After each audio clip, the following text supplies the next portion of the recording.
Long ago, in a land far across the great ocean, there was a kingdom called Kongo, a mighty and proud kingdom in the heart of Africa.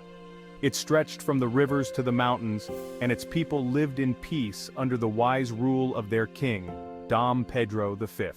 Dom Pedro wasn't just any king, he was kind, brave, and loved his people with all his heart. He had watched over Kongo like a father watches his children. But times were changing, and dark clouds began to gather over his beloved kingdom. In the 1800s, the Portuguese, who had once come as traders, began to tighten their grip on the lands of Kongo. They wanted more power, more land, and more control over the people.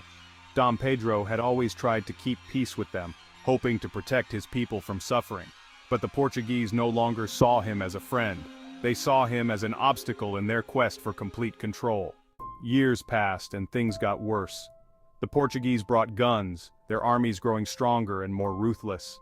The people of Kongo were forced into slavery, shipped away from their homes, their families torn apart. Dom Pedro's heart ached as he watched the kingdom he loved fall apart. The final blow came in 1888. The Portuguese had taken almost everything, but Dom Pedro refused to let his people be swallowed by the foreigners. He gathered his soldiers and his people, ready to fight for the last pieces of their freedom.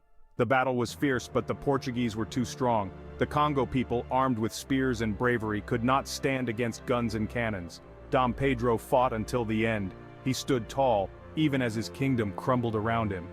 With his heart full of sadness, he realized that Kongo, as it once was, would never be the same again.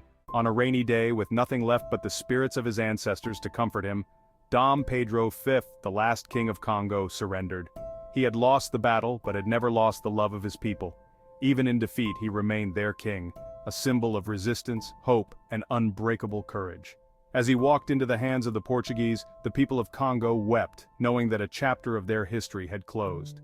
Dom Pedro's name would live on in their hearts, a reminder that even in the face of overwhelming power, a king's true strength lies not in his crown, but in his heart. And so, the last king of Kongo faded into the shadows of history, but his story would never be forgotten, whispered through generations of Kongo descendants who remember their king with pride and tears.